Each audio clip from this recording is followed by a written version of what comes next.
Hey guys, this is A.F.N here. It sure has been a while. Today I'm going to be showcasing to you all a Blackwing deck profile. So as you can already see, I played 3 copies of Simoon the Poison Wind and then 3 copies of Sudri the Phantom Glimmer. So these two are one of our best cards. Simoon, by banishing a Blackwing monster from your hand, you can set a Black Whirlwind from your deck to the Spell and Trap card zone and normal summon itself so you can get a search off of Black Whirlwind. Typically, you want to get Sudri, the Phantom Glimmer, off of that search. What's even better is that because Simoon's normal summon isn't your regular normal summon, you still have your once per turn normal summon. So you can normal summon Sudri, chainlink one Sudri, chainlink two Black Whirlwind to get 2 Blackwing cards to further enable your combos. On top of that, Sudri can tribute a Blackwing monster on the field and special out a level 2 token that's a tuner, giving us access to our level 6 Synchro Blackwing monsters. Next up, we played 3 copies of Vata, the Emblem of the Wandering, as well as Shamal, the Sandstorm. So Vata is essentially, well, he's a great level 2 tuner. On top of that, you can send him from the field as well as Blackwing monsters that have levels that ultimately equal the sum of Blackwing dragons, so level 8. So he is a 1 card synchro. On top of that, he sets up graveyard effects for your Blackwing cards pretty early. Shamal the Sandstorm, he's our level 4 tuner, but we don't really use him necessarily to synchro, but we use him to search out the newer Black Whirlwind continuous spell called uh, Black Feather Whirlwind, which gives us more extension actually. So he's more of a searcher for that card exclusively, but you can use him for synchro plays as well. Next up, we play a couple one-ofs here. So I play 1 copy of Zephyros the Elite, Chris the Crack of Dawn, Gale the Whirlwind, Shargna the Waning Moon, Chinook the Snowblast. So first I'll go over these 5 first. So Zephyros is one of those cards that you want to send to grave off of the effect of Vada, as well as an additional level 2. So Zephyros and Shargna, the Waning Move, are your 2 cards that you want to send to graveyard off of Vata's effect to summon Blackwing Dragon. This allows us to set up some recursion with Zephyros by bringing it back to the field, as well as setting up some graveyard play with Shargna, where during your opponent's turn, if you control a Blackwing Synchro monster, you can banish it and target one face-up card they control, and destroy it. So really good combo. Chris, the Crack of Dawn, honestly, you could take this card out and put in like a Call by the Grave. I just like it because I just have it, and I figure why not play it. Gale the Whirlwind, I know a lot of people don't play this anymore. I mean, it's not really Edison format, right? But I will say that, it being a level 3 tuner, as well as being able to summon itself and have your opponent's monsters attack and defense, I mean, I still see some utility in it. And then for Chinook, the Snowblast, honestly, if you have it in your hand, he's great because he's a hand trap as well. So I only play 1 of it. You could probably bump it up to 2 by taking out Chris the Crack of Dawn.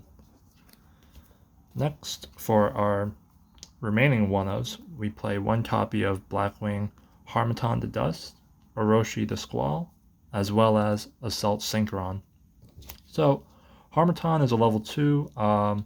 He's a additional guy that we could use, that we usually send him to the graveyard off of Blackwing Borea Storm, the Whirlwind, to make him a level 2, so that we can use him to summon out the newer Blackwing Dragon boss monster. Orochi the Squall, really good, just extender. On top of that, it gives us access to our level 9 Synchro play. And then Assault Synchron, he's just a really good extender, can special summon itself, and whenever we banish a Dragon Synchro monster, we can banish this guy from our grave, target it, and then special summon the Dragon Synchro monster. So for our spell cards, we play 3 copies of Black Whirlwind and 2 copies of Black Feather Whirlwind. Black Whirlwind is, well, I don't even have to explain it. It's just insane. Whenever you normal summon, just search. And this is non-once per turn, so if you open multiple, you are searching quite a bit. Black Feather Whirlwind is more cohesive with when we summon out our Synchro, we can special summon it back. When we summon the Synchro, we can target a Blackwing monster with attack less than or equal to what was summoned, and then special summon it from the graveyard. On top of that, it does give us a bit of a protection effect where once per turn, if a dark monster we control would be destroyed by battle or by card effect, we can remove 1 Black Feather counter from our field instead. I've seen people play 1 of this, but I think 2 is better in the off chance that 1 gets popped or we open it, because if we open it and we only play 1 and then that means the Shamal Blackwing, it becomes completely useless. So best to have 2 in my opinion. Next up, we play a playset of Small World, and for our trap, we play 2 copies of Blackwing Twin Shadow. So Small World plays really good in this deck. So we do play the Dark Kaiju monster, Radiant, and he is essentially our bridge to any Blackwing monster in our main deck.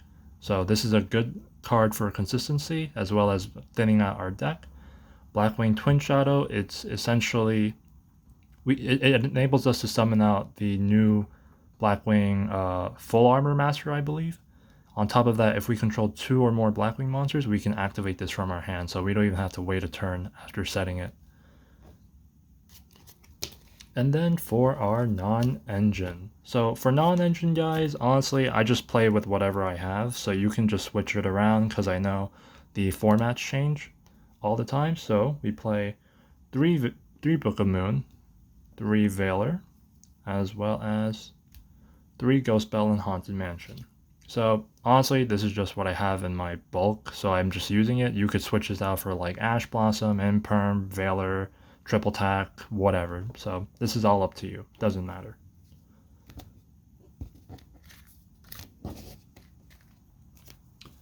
And then for our final card in the main deck, I mentioned it earlier, we do play 1 copy of Radiant, the multi-dimensional Kaiju. He is our small world bridge. Even if we do open it, I mean, it's not the worst because we do have a couple bridges with Ghost Bell and Haunted Mansion, so it's not the worst case scenario. But this is our primary one. On top of that, I believe Assault Synchron actually is a very good small world bridge. So this and Assault Synchron. For our extra deck, so I play 1 Blackwing, No Thung, the Starlight, and then 2 copies of Boreas Storm, the Wicked Wind, Obsidian Hawk Joe, and Raikiri. So for now, because of my camera space, I'm just gonna kind of go like 5 at a time. So No Thong, he's great because he gives us a additional normal summon. So in conjunction with Simoon as well as Black Whirlwind, we can extend a bit more. So that's fantastic. And then Boreas Storm, I play 2 of them because I think playing 2 helps out with the grind game so much. Because once this guy is Synchro summoned, you can send a Blackwing monster from your deck to grave, change the level according to what you sent, and then it sets us up real nicely to summon out the Blackwing boss monsters. On top of that, it is a Synchro tuner monster, which is just absolutely fantastic. Next, Obsidian Hawk Joe. Honestly, I find myself rarely going into him. I just play him simply because I think his effect to special summon a level 5 or higher Wing Beast monster in a grave is pretty darn good. He does have targeting effect. He does have a targeting protection effect, but it's just whatever. I think you could cut this, but I have it, and I think it has a bit of utility. Next up, Raikiri the Shower. Honestly, a lot of people don't run him, but I like him because he's simply just a guy who can break boards potentially. That we can target opponent's cards up to a number of other Blackwing monsters we control and destroy them. Also, if it's Synchro Summon using a Blackwing monster, this is actually treated as a tuner monster while face up. Next, we got Chidori, the Rain Sprinkling. Blackwing Dragon, the classic, and then triple copies of Blackwing Assault Dragon. So, Chidori, the Rain Sparkling, unlike Raikiri, I go into him a little bit more because he gains 300 attack for each Blackwing monster in our graveyard, so this guy could theoretically swing for game very easily. On top of that, it does have a destruction effect where when this card is destroyed and sent to the graveyard, target one Wing Beast type Synchro monster in our grave, accept itself, and then special it. So, pretty good. Blackwing Dragon, it's not a Blackwing deck without him. On top of that, he's pretty important to some of our combos, so we play one. You could theoretically play two, but I think one is the best. Now, triple copy of Blackwing Assault Dragon.